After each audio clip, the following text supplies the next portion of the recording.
講講中國嘅軍機啊發展即係轟炸機發展。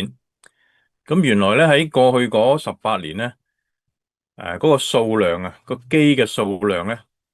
係少咗500架喎。我哋一路以為咧中國嗰個空軍嗰個機隊一路增大緊啦，係咪？因為知道嗰個艦隊咧個數量就一路係增大緊，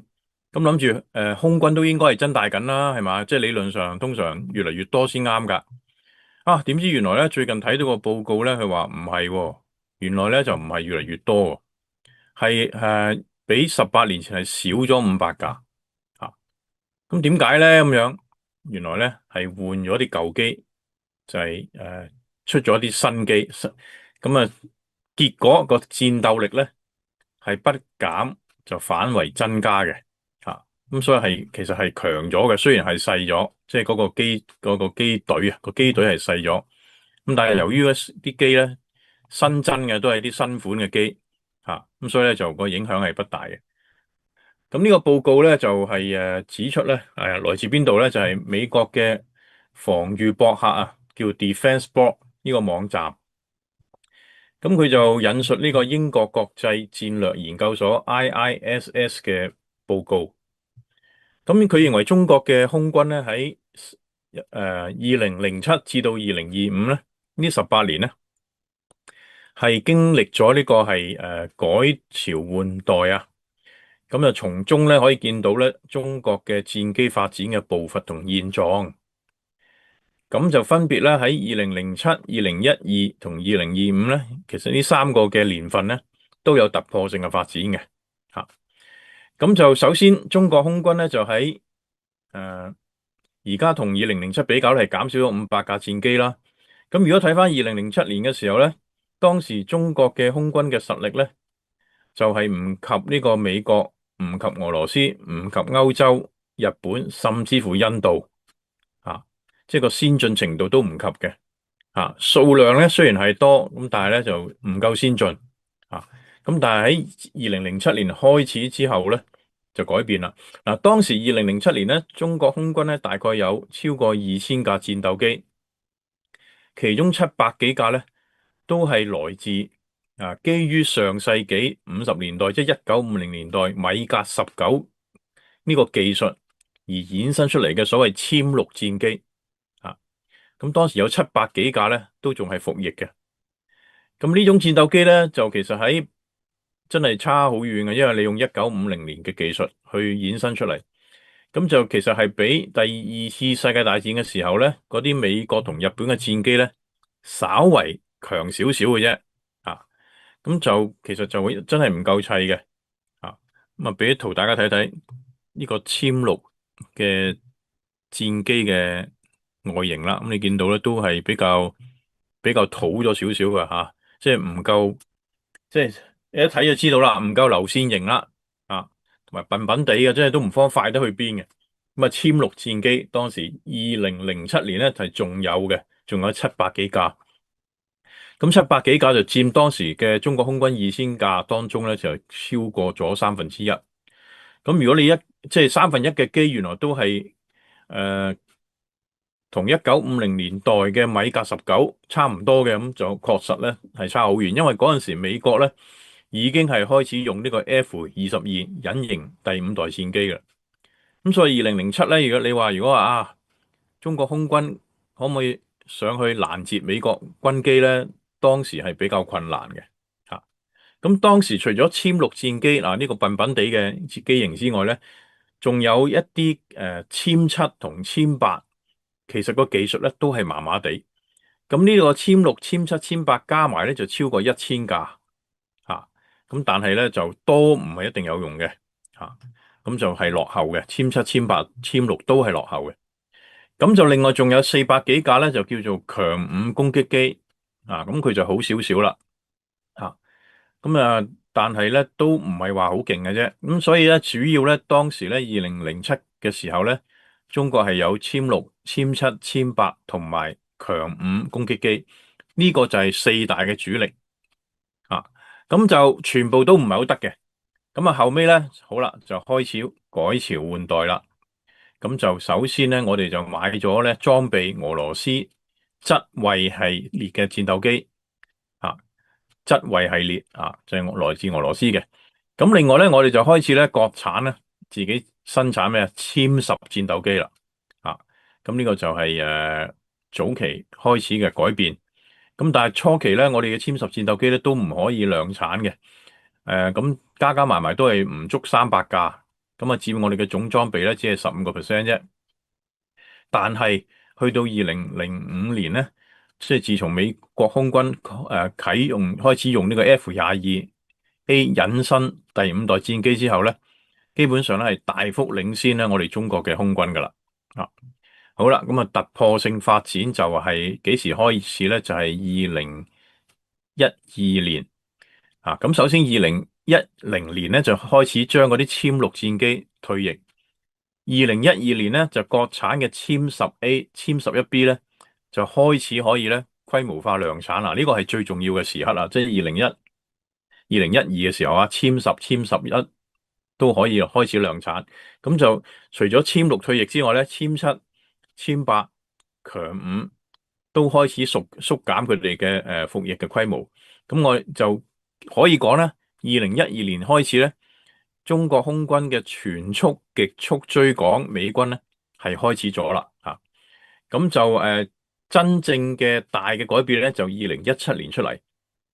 因為2017年咧，我哋國產第五代引申戰鬥機殲20正式服役，標誌住中國成為全球第二個能獨立研製並且裝備重型引申戰機嘅國家。咁喺服役嘅戰機技術上咧，差唔多追上美國噶啦。因為美國係有 F-22啊、F-16啊，咁但係我哋已經係2017咧嗰陣時已經開始有殲20。咁已經係拍得住噶啦，開始拍得住。好啦，咁就時間嚟到今年啦，2025啦。咁根據咧英國嘅國際戰略研究所嘅數據顯示咧，中國空軍嘅設備咧已經係脫胎換骨。咁就舊嘅機種啦，強五咧就已經全面退役，殲八咧亦都係快速退役，殲七都係快速退役。咁殲六就唔使講啦，最早退役啦。咁就殲六、殲七、殲八、強五，基本上咧喺2025，即係今年嘅時候咧，都差唔多冇晒噶啦。咁退晒出嚟咧，咁啊就係我哋由殲十、殲十一就係代替啦，已經係增加到咧1200架。咁另外就跟住殲20就增加到去200至到250架。咁就仲多過美國嘅 F-22，因為 F-22而家都係大概180架到啫。所以如果我哋殲20係可以要嚟係同 F-22比較咧，殲20我哋嘅數量咧已經係200至250架，係超過咗美國 F-22咧F-22A 嘅係180架啦，成為咧全球最大嘅重型引申戰機群。咁呢啲咧就我哋嘅殲20個好處咧就可以搭載咧有原相控陣嘅雷達同埋先進嘅航電系統。咁所以喺性能上邊咧，亦都可能咧，極有可能咧，已經超越咗咧美國嘅 F-22A 戰機嘅。好啦，殲十、殲十一、殲20陸續係量產，陸續係代替舊機。咁最緊要仲有一個新嘅機種啦，當然就係殲35啦。咁就將來咧，殲35係會成為我哋嘅航空母艦嘅主力，呢個係艦載機。咁就係而家嗰個係殲20個性能已經相當之唔錯噶啦。咁而家殲35咧就正式服役咧，係可以講話咧快速咧將呢個中國空軍嘅引申戰機呢個體系咧進一步咧係完善，進一步擴展。咁就係未來5年咧，估計咧殲35嘅服役數量咧係有機會突破300架。咁就係同呢個殲20加埋咧，就應該係有500架嘅引申戰機群。咁呢個相當大嘅一個引申戰機群。咁我哋未來5年咧應該做得到噶啦，有500架咁多一共。好啦，咁啊除此之外咧，而家我哋就係有機會超越美國啦。根據咧就係美國嘅航空週刊2024年嘅報導指出咧，中國咧就航空工業咧已經係有機會突破咧，就係加強係一啲係所謂雙循環嘅發動機啦、人工智能輔助空戰系統啦、定向能武器等等第六代關鍵技術啊，咁呢啲全部咧已經係逐漸咧取得突破。估計咧，我哋好快咧就有第六代戰機，係就分別係呢個殲36同埋殲50啊，即係兩個機型咧，我哋已經係即係大致上咧透露咗出嚟啦。而家美國咧，我哋仲未見到即係第六代戰機嗰個發展嗰個係步伐係點樣樣，但係中國咧已經有兩個機型咧啊，殲36同殲50咧叫做出咗嚟。咁究竟幾時可以出到第六代戰機咧？咁樣相信好快有機會嚇。咁所以如果係咁嘅話咧，如果根據而家個情況同埋發展嘅趨勢咧，中國空軍咧其實咧已經有可能咧係超越咗美軍噶啦。咁所以咧，連美軍啲軍官咧都開始表態咧，就話咧死啦！而家中國啲空軍咁勁啊，殲35正式服役啊！而家將來出埋第六代機殲36同殲50。咁美軍咧就更加咧係未必咧係夠呢個中國空軍去即係未必係抗衡到啦咁樣嚇。咁所以咧就而家嗰個發展趨勢個勢頭咧係幾樂觀嘅啊。根據呢啲報告啊，好，咁就跟住講下第二個題目啦，關於金融方面嘅。因為近日咧大家都成日聽到就係首先聽到呢個係比特幣啊，就屢創新高啦嚇，去到即係每個幣十幾啊、11、12萬美元一個幣。咁講真咧，幾年前咧，上峰有睇呢啲咁嘅比特幣嘅時候咧，初初都覺得啊，可能炒供求，跟住就越嚟越多人用，或者越嚟越多企業啊或者國家買啊，咁跟住就當然比特幣幾大嘅即係成分咧，有唔少咧，就係俾一啲洗黑錢啊，或者係黑市買賣武器啊，用嚟俾錢啊咁即係俾咗一啲不法之徒咧係利用咗嘅呢個咁嘅虛擬貨幣吓。咁但係而家個規模咧發展越嚟越大咧，特別係即係特朗普啊個仔最近又出嚟宣傳，又話要即係呢個推廣比特幣，咁跟住自己個家族咧就買重咗貨咁樣。咁跟住咧就其實係最緊一樣嘢就話咧，比特幣咧雖然係價值係好似係零嘅，因為佢背後係冇資產嘅 back up 嘅。咁但係因為咧佢係已經係好普及，同埋咧佢就係一個限量嘅供應。咁你咪諗下咯，一樣嘢限量供應，咁就開始普及，同埋咧已經好多錢泵咗落去。咁揸住貨嗰啲人咧，如果佢一日都唔沽咧，一日唔套現咧，咁理論上咧呢啲咁嘅幣咧，比特幣咧係可以咧永無止境咁上升嗰個價。咁大家即係總之係唔會爭相沽貨嘅時候咧，大家都肯有秩序地揸住佢。咁理論上咧真係可以唔跌嘅。咁當然啦，金融市場嘅嘢爾虞我詐，係咪會唔會突然間有一日比特幣嘅持有人會大量拋售套現咧，從而引起呢個連鎖反應咧咁樣？幾時會發生咧？唔知，亦會唔會發生亦都唔知。但係今時今日咧，呢個係虛擬貨幣比特幣啊、以太幣啊嗰啲咧，基本上咧仲係炒到咧呢個係火熱嘅。咁就但係中國咧就似乎咧就可能即係佢真係睇到嗰個潛在嘅風險，所以中國基本上咧國內咧係唔准人買賣呢個咁嘅虛擬貨幣係唔准嘅。如果中國係准哇真係唔得了啦，都唔知炒到去咩價啦。到時就唔係淨係以太幣或者比特幣，可能中國又會整啲自己嘅中國嘅虛擬貨幣都唔定。咁但係睇嚟個趨勢應該就唔會咁樣做咯。咁好啦，咁近日咧就係再發展咗一個新嘅概念，就叫穩定幣。咁啲人就話你驚比特幣冇資產去 back up，不如咁啦，我會發展一個叫穩定幣，要有資產 back up 嘅，有美元或者港元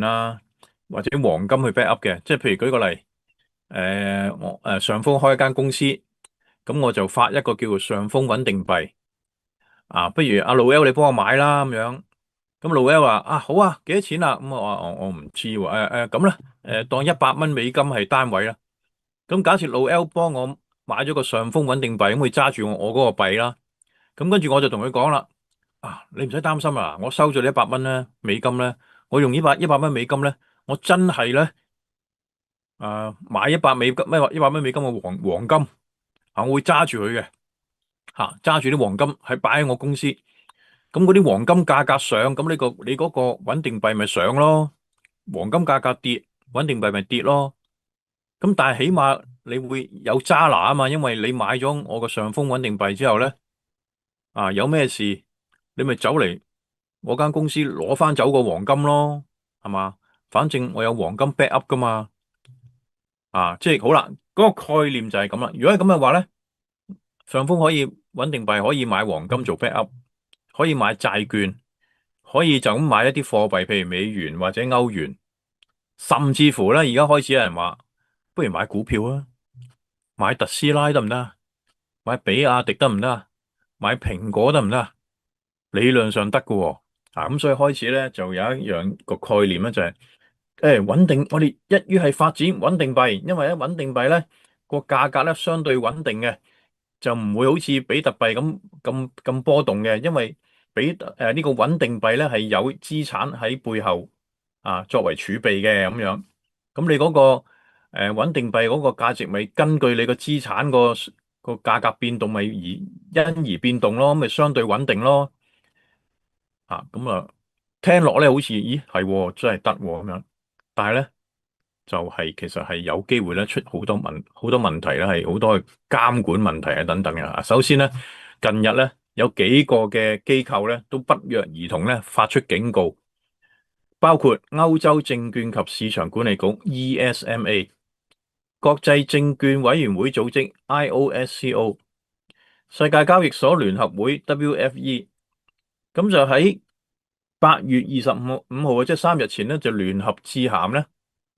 俾一封信去美國嘅證券交易委員會 SEC，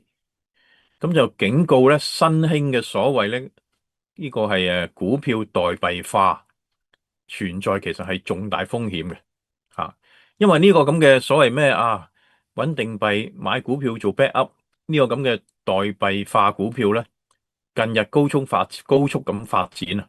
而家講緊咧嗰個市值咧已經去到260億美元嘅代幣化證券市場咁都越嚟越大。咁就根據路透社嘅報導咧，監管機構咧就話咧，其實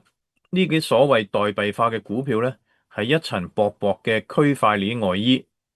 咁就底層咧欠缺傳統股票賦予你嘅表決權、股息嘅請求權同埋監管嘅託管權咁就講咗咧有3個咧係風險或者係成本咧要考慮嘅。第一，法律方面嘅不明朗，區塊鏈記錄能否等同受監管嘅證券託管咧？呢個係一個好大嘅灰色地帶咁第二個嘅風險或者成本咧就係股東權益嘅殘缺，代幣持有人往往冇辦法參與股東會，亦都可能咧攞唔到股息嘅咁第三個弊病咧就係咧弊端或者係風險咧就係市場秩序係好脆弱，缺乏集中監督嘅交易環境，容易被操縱，引爆連帶損害嘅企業聲譽同埋嘅一啲連鎖嘅反應。咁就係呢啲咁嘅係即係擔心嘅點咧，其實大家都諗到噶啦即係無端端喂，我想買股票咁咪走去買股票，譬如我買騰訊咁咪走去港股開個戶口，證券行咁咪買騰訊咪得咯？你做咩話要我買你嘅穩定幣，而你話你嘅穩定幣就係譬如舉個例同騰訊掛鈎咧，做乜鬼咁麻煩啫？做咩我要揸你嘅穩定幣啊？我不如揸騰訊好過啦咁樣。咁你啲人就話，誒唔係啊，你揸我穩定幣，你可以24小時交易啊嘛，流通性好大啊嘛，仲有咧就唔即係可以係好似啲虛擬貨幣咁不記名去係交易咁就方便好多嘛嗱，只要有人信咪得咯，即係信穩定幣。而家唔信啫，遲啲穩定幣流通啊，更加廣泛嘅時候，咁可能咧有啲就可以就隨意咧就可以喺呢個係虛擬貨幣市場度買賣穩定幣，咁就同唔同嘅股票掛鈎，或者同唔同嘅貨幣掛鈎，或者唔同嘅商品掛鈎。哇！咁你求其去一個呢個咁嘅係虛擬貨幣市場，包羅萬有，乜都買到，跟住又有流動性啊，跟住咧又可以24小時交易啊，唔使受住嗰啲咩交收啊、咩監管啊嗰啲，幾好啊咁樣。咁啊越講咧就越覺得咧，即係呢啲咁嘅虛擬市場咧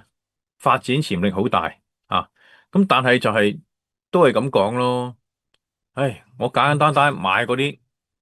underlying 嘅資產好過啦，我做乜一定要揸你個幣啫？我又唔知你個發行機構穩唔穩陣啊？你話俾我聽，你攞咗我啲錢，跟住去買嗰啲咁嘅資產啊做儲備，咁我點知你有冇買到啊？